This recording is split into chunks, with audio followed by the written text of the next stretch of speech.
Donc, en hébreu, c'est écrit Shiru Yahweh Shir Hadash. Chanter à l'éternel. Bon, ils ont traduit comme cantique. Mais dans les langues sémitiques, il n'y a pas cantique là-bas. C'est Sha'ir. On sait que en islam, vous allez trouver le Sha'ir, le chrétien qui va dire que ça, ça, ça prédit l'évangile, etc., etc. Il, il n'existe aucun Sha'ir dans le christianisme. Ça, c'est un chaos monumental. Déjà, si tu vas en islam, tu vas sur Google, Sha'ir, tu en verras par milliers. Ensuite, il est écrit aussi Tahillato, si je me souviens bien, Kiresh Haaretz. C'est Tahlil. Les gens vont chanter les Tahlil jusqu'aux extrémités de la terre. C'est bien ça en français? Le Non, Tahlil c'est ça en français. Le Tahlil n'existe pas dans le christianisme. On sait tous, nous qui sommes ici, que le Tahlil existe qu'en islam et qu'en judaïsme. Voilà, c'était ça ma motion. Moi, je connais le chapitre en hébreu, en français et en anglais parce que c'est un chapitre magnifique. Voilà. Barakallahu fikum. Barakallahu fikum. Donc, après ce apport très très important du frère, on va terminer par le verset 11 on était à la partie de Kedar. Et ça dit que, Sensei, ce qui se passe ici, c'est que tout ce qui a été lu précédemment, si tu croyais que c'était quelqu'un d'autre, c'était n'importe qui, ça peut s'appliquer à n'importe qui, le verset 11 vient maintenant pour te montrer que, en fait, ceux à qui on est en train de demander de lever la voix, de chanter un cantique nouveau, Coca-Cola, tout se concentre dans le verset 11, c'est-à-dire que le désert est caractéristique, les villes du désert qui élèvent la voix. Si encore là, tu étais encore dans le doute, on te dit que les villages occupés par Kedar élèvent la voix. Kedar, c'est une seule personne. Pourquoi on dit les villages occupés par Kedar? C'est parce que ici, là, on est en train de prendre le contenu pour le contenant. Et quoi, c'est l'hyperbole, je ne sais plus. Donc, c'est que... Le contenu pour le contenant. Oui. C'est-à-dire, on va prendre le nom de Kedar pour en faire une généralité. Alors qu'en réalité, ce n'est pas de Kedar en tant qu'individu on parle. On parle de Kedar en tant que sa famille, en tant que ceux qui se réclament de lui, en tant que les Arabes en fait. Non, reviens au verset, on va lire et puis on va terminer, j'ai plus trop de temps. Donc, Kedar, c'est le descendant d'Ismaël. Quel est notre combat entre nous et puis nos cousins? C'est que Ismaël, là, c'est pas n'importe qui. Yeah. Voilà. On dit quoi? Que les habitants des rochers tressaillissent d'allégresse, que du sommet des montagnes retentissent des cris de joie. Ici, là, il y a plusieurs, montagnes, là, il y a plusieurs symboliques dans ce verset. Il y a le désert, il y a Kedar, il y a les rochers et il y a le sommet des montagnes. Et le prophète sallallahu alayhi wa sallam, on sait que dans l'islam, les montagnes sont quelque chose de très important. Voilà, Jabal Uhud, la grotte de Hira, dans laquelle c'était sur une montagne aux alentours, n'est-ce pas, de la Mecque, où le prophète sallallahu alayhi wa sallam a reçu la révélation. Il y a Hira, merci beaucoup Oussaz Drous. Il y a Safa ou Al-Marwa, je crois. Ce sont des montagnes aussi. Et tout ça. Donc les montagnes, c'est quelque chose de truc. Et le prophète sallallahu alayhi wa sallam va s'arrêter au-dessus d'une colline. Un coin élevé de la terre, pas une montagne, mais une hauteur pour annoncer sa prophétie aux gens. Donc, autant de symboliques. Excuse, Oussaz. Vas-y, Shinrama, tape sur Google Mount Sela en direct, comme ça tout le monde voit. Mount Sela. Mon quoi? Comment tu écris ça? Mount Sela, Mount Sela. M-O-N-T. Pardon, écris-moi la même là. Bon, écrit en anglais, Mount Sela. C'est comme ça que moi, je sais comment on écrit moi maintenant. Voilà, Mount Sela ici. Dans Google Earth, il va te ramener directement à Médine. Dans Google Earth. Dans Google Earth? Ok, attends, je vais mettre ma plan maintenant. Champion, il ne faut pas montrer chez moi à la maison, hein. Papato là, et tu as eu la chance, c'est pas chez moi. Ouais, c'est quelque part. voilà Bronx qui est calé là. Yeri, c'est le Bronx, hein. C'est le Bronx. C'est que je suis. Vous voyez quelque part ici là, non? Oui, vous voyez ça là, quelque part là. C'est quelque part là que je suis, tu vois. Moi, tu m'as avec Barané là, non? Moi, je suis étonné. Vraiment. Quand elle a fait grâce aux gens, quand il parle de grâce là, c'est pas affaire de religion, c'est pas. Non, c'est pas ça. C'est affaire de quand tu te rappelles que tu mangeais gravier chongo. C'est-à-dire, il y a tellement la dèche, non, tu sais pas que demain, moi-même là, est-ce que je pourrais avoir quelque chose pour nourrir ma famille? Et puis, un bon matin, tu te trouves au Bronx là. Souvent là, même quand il dort, et puis il me réveille là, il voit toujours non, que tu es, on dirait, il est ici dans le rêve quoi. Voilà, il faut être reconnaissant. Voilà, il faut être reconnaissant, Le Nouchi du Bronx. Allahumma Allah, barik. il te dit, le Nouchi du Barik. Bronx, 37 fois Kouraman. Voilà, moi, je suis en train de me promener quelque part ici aujourd'hui là. Hey, Allah Akbar. Yeri, alors, il a montré ton coin là, pardon, ça m'a rappelé les Weyas, tu peux pas imaginer, champion. Tu as dit quoi? Mon quoi? Est-ce qu'on peut voir là sur Google? Hold up. Mon c'est là, comme dans le verset, c'est écrit c'est là. Est-ce Okay, que là? non, j'ai tapé, j'ai trouvé, mais j'arrive pas à voir. Ok, j'ai vu une image ici là. Google Earth, comme le truc que t'avais là. T'as affiché chez toi, mais t'as pas affiché le monde, c'est là. Ils sont allés ailleurs en fait. Le monde c'est là. Je sais pas où est-ce qu'ils sont en train de montrer ça. Attends, ça m'a envoyé quelque part d'autre. Attends, je vais voir. Tu dis Google Earth, non? Attends, voici Google. Oui, c'est mieux. Google.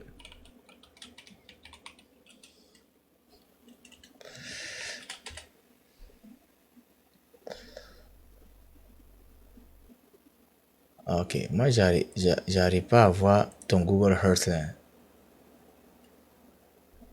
Ok, voici Google Earth ici.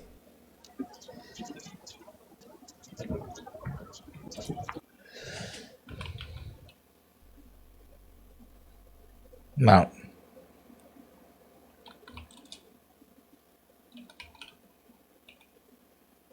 Ah, ça va à midi, hein? Sinon, dans Map aussi, c'est la même chose. Même si tu es dans Map, c'est la même chose. Non, je pense que, Inch'Allah, un jour, on va faire un live spécial sur les concordances de ce genre. Les coïncidences. Tu sais qu'elle a déjà fait une maladie. Tu as démité là.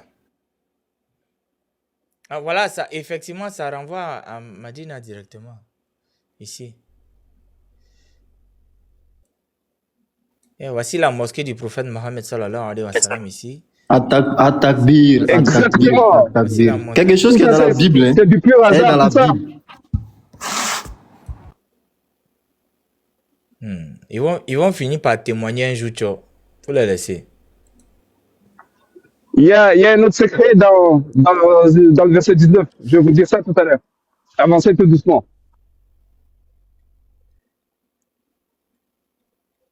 Ouais.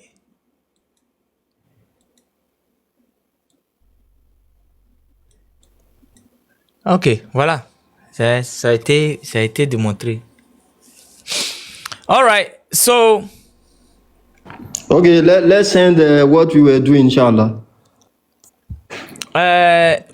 Ok. I mean,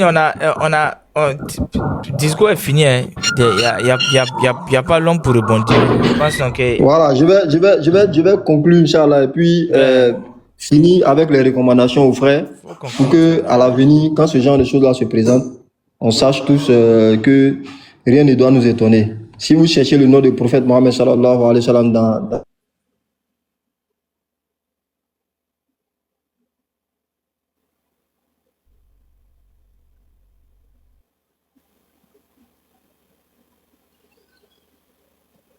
J'entends plus rien là.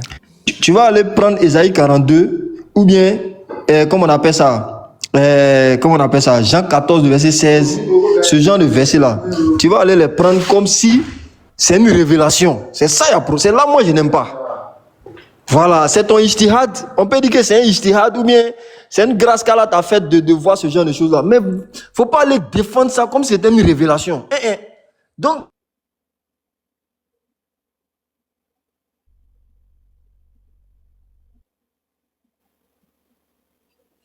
Tu bugs, hein?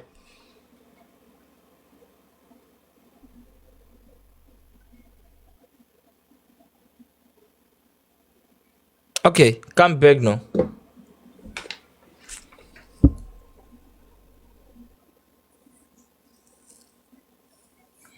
Quand tu es rentré en brousse, hein?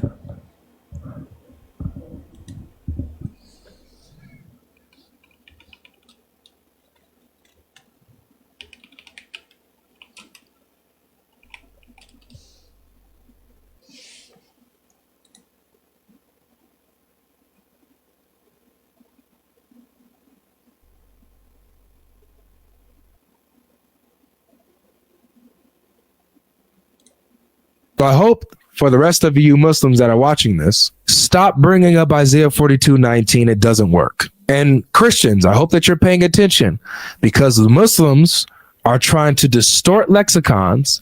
They don't even know what they're looking at. They don't know what they're reading. They don't comprehend things, or they do and they just intentionally lie. 42:19 saying that the Bible teaches that Jesus is a Muslim or that Israel is a Muslim. No, it doesn't. Just because two words have the same root doesn't mean they're the same word or have the same meaning, as we just saw and demonstrated. Same root in Arabic and Hebrew, two different words with two different meanings, but they're related. They're connected. Yes, not identical. All right. So Christians, start crushing them when they bring. Anif, faut aller à ton secret de Surah 19 là, parce que c'est de ça vieux mort là, il est en train de parler quoi. Son cœur gâté. Il dit que les musulmans mettent comme si le verset 19 là. Il y a quoi dans le verset 19 là? Verset 19. Avant quelqu'un en fait, il faut savoir, de ce qu'il dit. Faut savoir déjà que dans toute la Bible, c'est dans Ésaïe 42, verset 19, que le mot musulman apparaît. Ah bon, hein? Dans toute la Bible, oui. Ça n'apparaît nulle part. C'est écrit Kamshulam dans la Bible arabe, Kalmusalim. C'est lui qui est soumis à son créateur.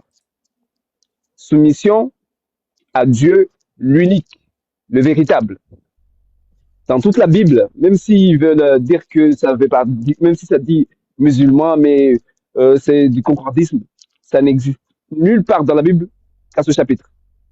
Et lorsqu'on aligne tous les versets, toutes les prophéties, c'est pas par hasard. Sauf si c'est juste pour une personne qui est là pour nier, mais le hasard n'existe pas dans ce chapitre-là. Voilà. Okay. Sinon, il y en aurait trop, hein. Il y en aurait beaucoup trop. Hein. This up. Start crushing them on these lives. And when you get into these conversations, start crushing them when they bring up Isaiah 42. So I hope. Voilà, il dit quand les gens envoient Isaiah 42 là, faut pas les laisser parler quoi. Voilà, que parce que c'est les sons que les musulmans sont en train, son cœur gâté. Son cœur gâté. Ex-Christians shocked by Isaiah. Ok, voici une autre partie.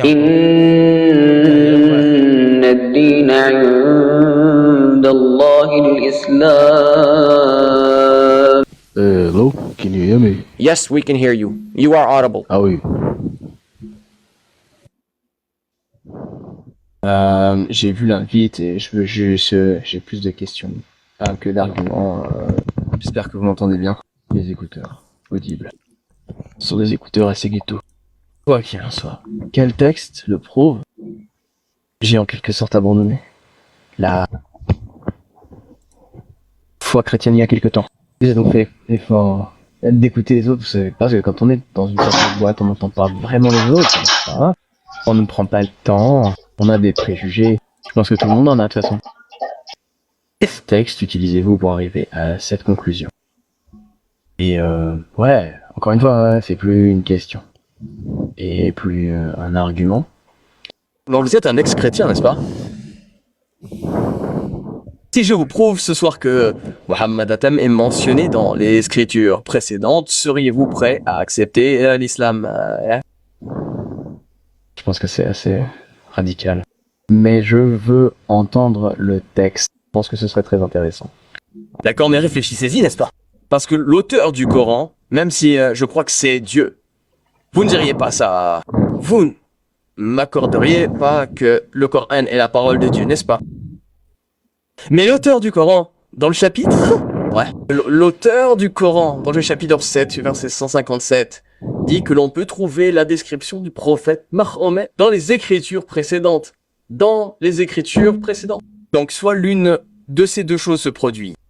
Soit la personne qui a écrit le Coran, l'auteur du Coran, fait une affirmation sans fondement ici, soit l'auteur du Coran est au courant du texte précédent. N'est-ce pas? Nous devons donc maintenant analyser que l'auteur du Coran dit que l'on peut trouver des descriptions du prophète Mahomet dans les écritures précédentes. D'accord, testons et voyons si cette affirmation est vraie ou fausse. N'est-ce pas? Magnifique. Allah dit, plus précisément, la sourate 7. Laissez-moi vous la lire. Puis nous passerons à la Bible 157. Allah dit. Ils sont ceux qui suivent le messager et le prophète, et la sallam est illettré, dont ils trouvent la description dans leur Torah et l'évangile.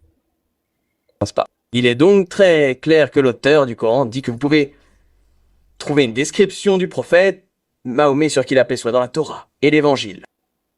Magnifique. Nous allons commencer par la Torah. Je vais la mettre à l'écran et nous allons la parcourir ensemble. Ce sera également très instructif. Les musulmans, si vous le souhaitez, prenez des notes. Inch'Allah. Mettons-la à l'écran. Cela sera dans Ésaïe. Les gars, je fais une version 1. Tous ceux qui le demandent seront invités plus tard. D'accord? C'est Ésaïe chapitre 42. D'accord.